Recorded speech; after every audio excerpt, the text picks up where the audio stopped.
Ooh, another radical therapist video. Let's find out more on how my patriarchally privileged mind works.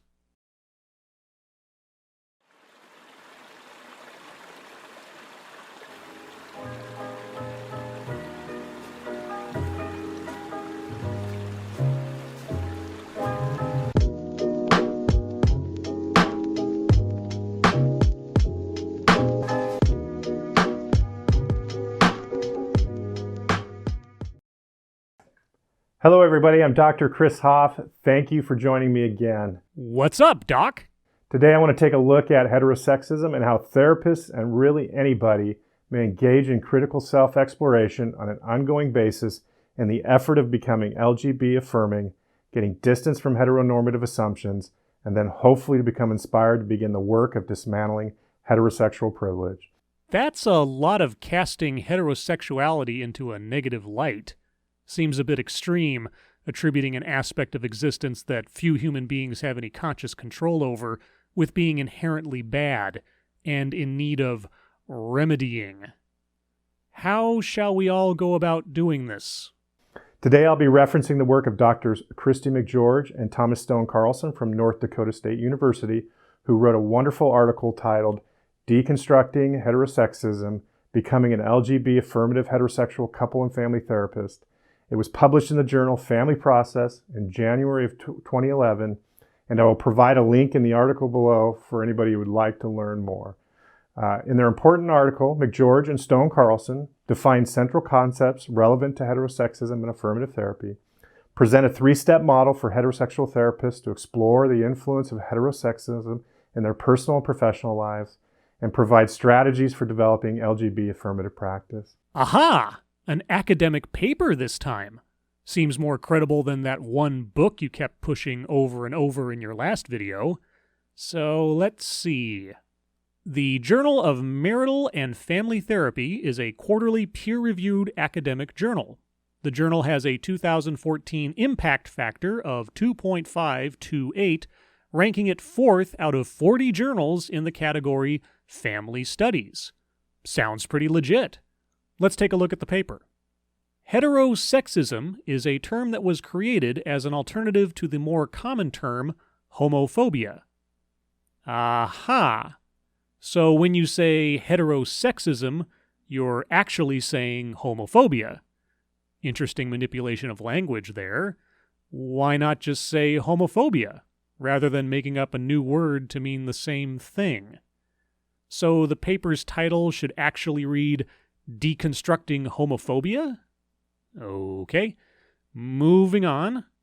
So this word was implemented, quote, in order to highlight the similarities between the oppression of lesbian, gay, and bisexual persons and the oppression of women and people of color. Aha. So they made a new word to mean the same thing as an existing word, but to as well somehow add women and skin color to homophobia. Sounds almost, I don't know, like an intersection of several different oppressions? Okay. And isn't adding women in there a little redundant? I mean, aren't they included with lesbians and bisexuals? Otherwise, the only way that this makes sense is if by women, they mean heterosexual women. But this is called heterosexism. So heterosexual women are contributing to their own oppression? Or are you excluding women from fault here in total and putting all the blame on white heterosexual men? I mean, they're the only group left to not be a victim. Interesting. Moving on. Quote, while homophobia refers to an irrational fear of homosexuality and an intolerance for any sexual difference from the established norm, heterosexism refers to a systemic process that simultaneously grants privileges to heterosexuals and oppresses LGB persons. So while homophobia is an irrational fear, heterosexism is an ideology resulting from a system that grants privileges to some and oppresses others, specifically lesbians, gays, bisexuals, women, and people of color.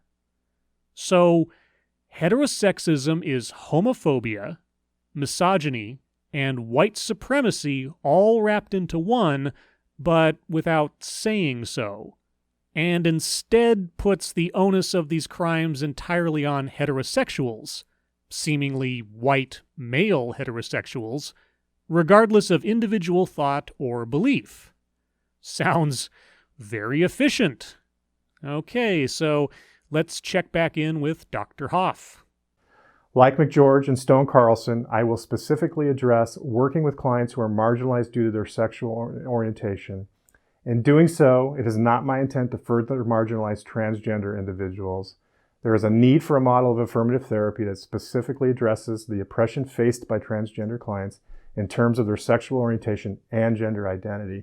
However, since gender identity is different from a personal sexual orientation, a discussion of affirmative therapy with transgender clients is beyond the scope of this particular topic.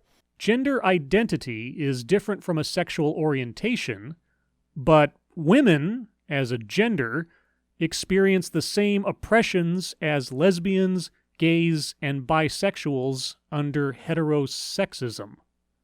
Okay. And yeah, I had been wondering where the T in LGBT went.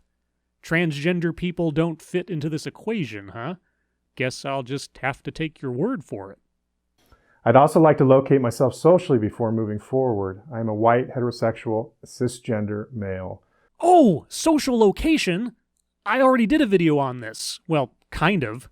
And this is only the second time I've ever seen that term used. You just might be a trendsetter, Doc. And so you fall squarely into the definitions of heterosexism as laid out in the paper. I guess we already know that you're inherently a homophobic, misogynistic racist, right? So what is heterosexism? Heterosexism is commonly defined as a systemic process that marginalizes LGBT individuals based on a set of beliefs and assumptions that heterosexuality is the only valid way of living and therefore the preferred norm.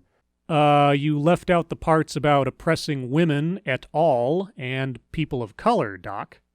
And I hate to break it to you, and I know I'll be getting all nitpicky technical by saying so, but heterosexuality isn't a preferred norm.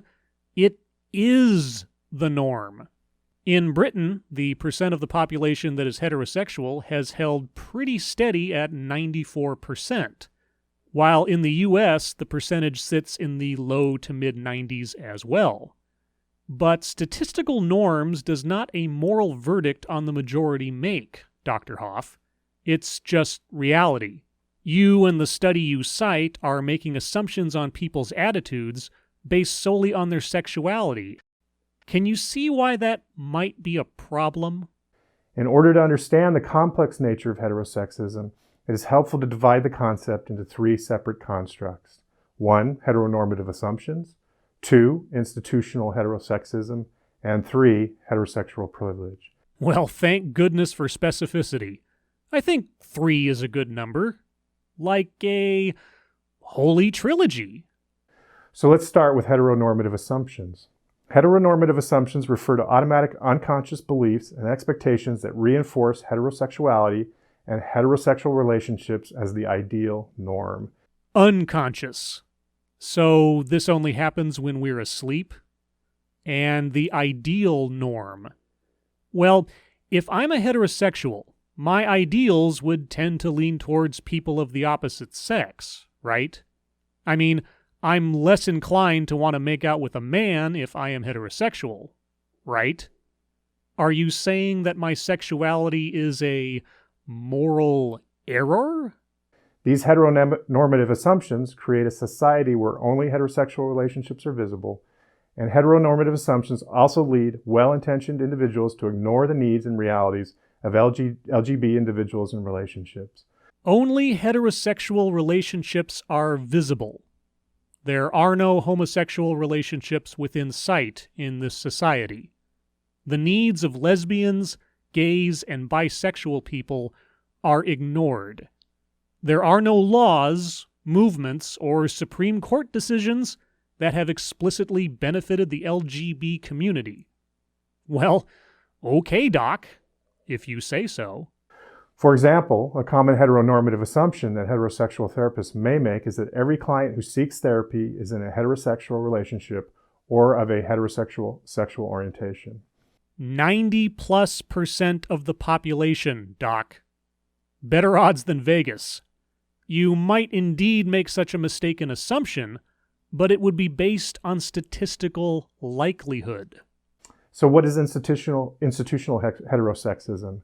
Institutional heterosexism, the second construct, is commonly defined as the societal policies and actions by institutions such as governments, healthcare systems, and educational systems that promote a heterosexual lifestyle above all others, exclude or discriminate against LGBT people as individuals and as a group, and privilege and grant benefits to heterosexuals.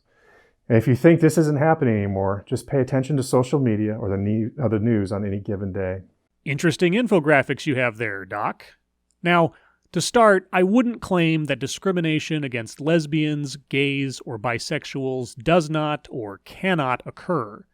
But the graphics you showed would lead a viewer to think that there is no protection at all for these groups in many states. And it's true, many state laws on many things vary from one to another. But you do know that federal law supersedes state laws, right?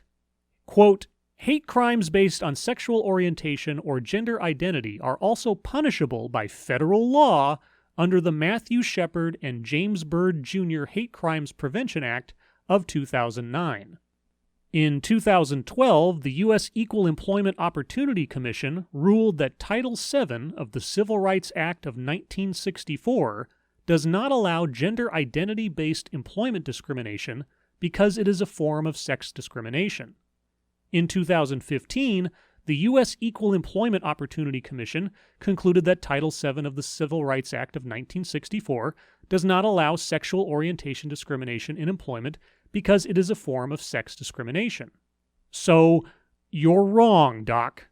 While discrimination can happen, there are legal remedies in place to both redress them when they do and discourage them from occurring in the first place. This leads us to heterosexual privilege. Heterosexual privilege, the final construct, refers to unearned civil rights, societal benefits, and advantages granted to individuals based solely on their sexual orientation. Examples of heterosexual privilege may include freely displaying pictures of romantic partners without fear of retribution. So it's not that someone cannot display a photo of their same-sex partner, but that they might face retribution for doing so. Well, not knowing what retribution you mean, I'll assume the employment kind, given your last set of graphics.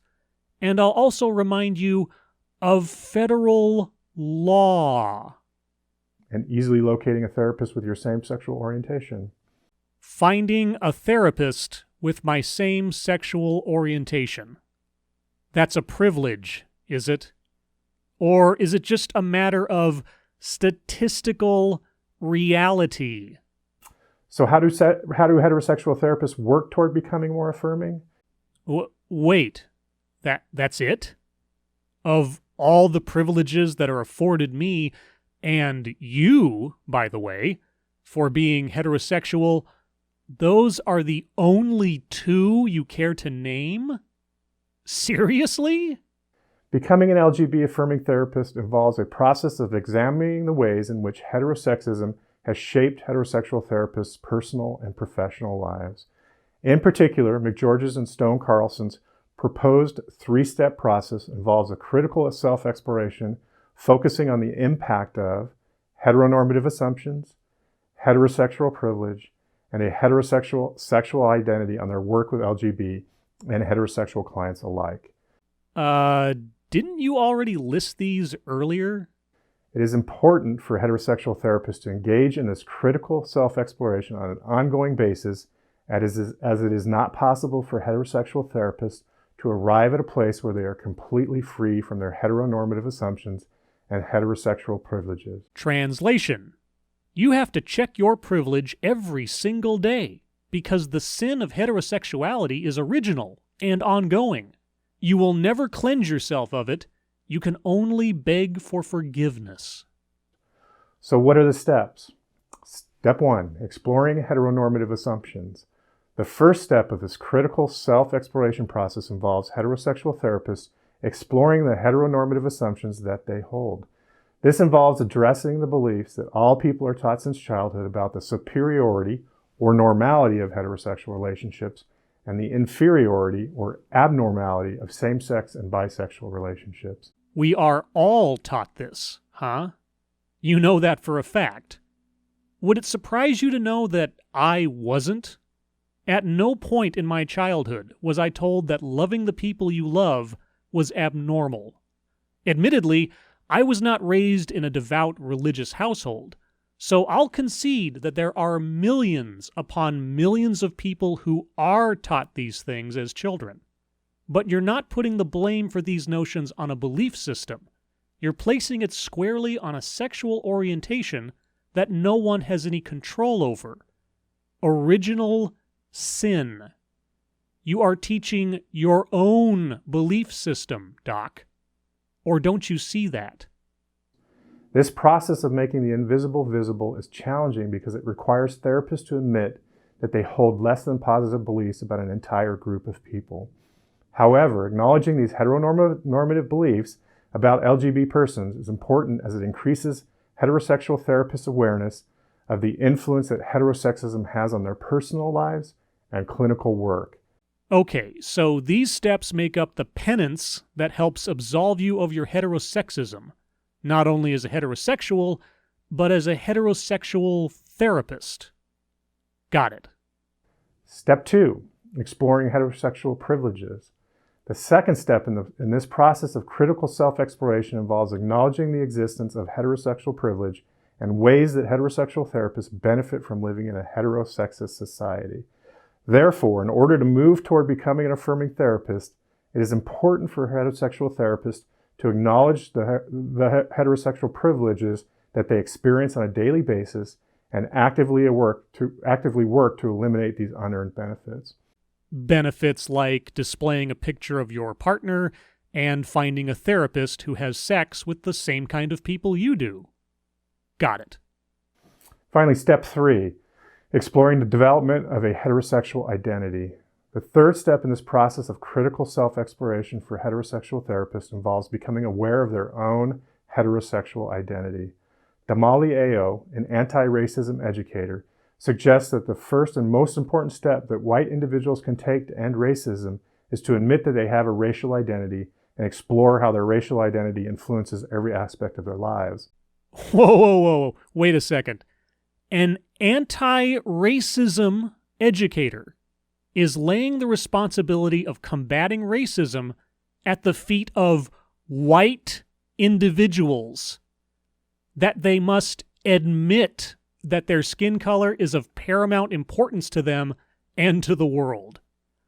I'll just let that sink in for a second.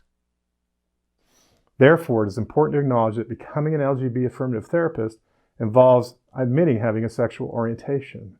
So, you must confess your sins before you can hope to rid yourself of their corruption upon your soul. You must do your penance. I mean, you must do your critical self-exploration every day in order to stem the tide of the evil within. Got it. So what are some of the strategies for developing an LGBT affirmative practice? In order to claim an identity as an LGBT affirmative therapist, it is important to realize that heterosexual persons can never completely be free from their heteronormative assumptions. Yes, original sin. We get it. Due to the privileges they receive from living in a heterosexist society, if heterosexual therapists pretend that they are somehow free from the influence of heteronormative assumptions, then they are likely to cause more harm than good when working with LGBT clients. The greatest trick the devil ever pulled was convincing the world he didn't exist. Some things we can do in this effort are 1. Communicate an LGB affirmative stance. This stance can be further expressed by using non-heteronormative terms like partner when first meeting a client to communicate an openness that clients may be LGB.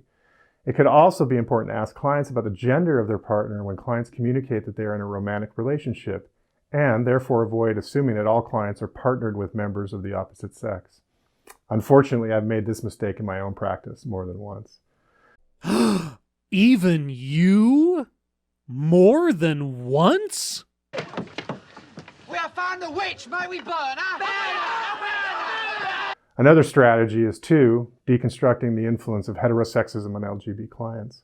One way to begin deconstructing the influence of heterosexism is helping LGB clients name or label the influence of heterosexism in their lives. Okay, so wait a second. If you have an LGB client, to help them is to name or label the heterosexism influence on their lives. What if they're coming to you about a fear of flying? Are you going to find a way to work heterosexism into that problem as a matter of course?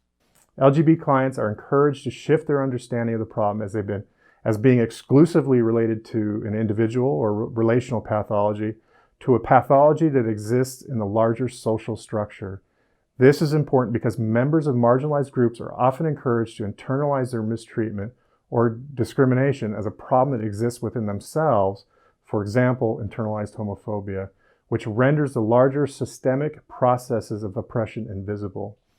So, LGB people are exempt from having to engage in critical self-analysis of what is going on in their lives or how they are interacting with the world and other people. Instead, the job of the therapist is to encourage them to see their problems as a result of external factors, like heterosexism. Do I have that right? I hope this presentation has been helpful in gaining knowledge on heterosexism and how you may become more affirming in your practice and in your lives. As always, thanks for joining me, and please subscribe below to the Radical Therapist channel. Click Reich. What? Click Reich? Click Reich.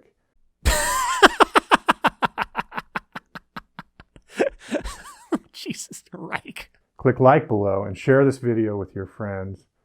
I look forward to seeing you again soon. Oh, man. Click Reich. Okay. Anyway, I have shared your video with my friends, Doc, along with some of my own thoughts and questions here. But I have to tell you, between the unquestionably true existence of the patriarchy, as presented in your last video, and the unquestionably unavoidable evils of being heterosexual in this video, there's just one topic left to complete the modern trifecta of ultimate evil. I wonder if that's what you're going to cover in your next video. As always, thank you for watching.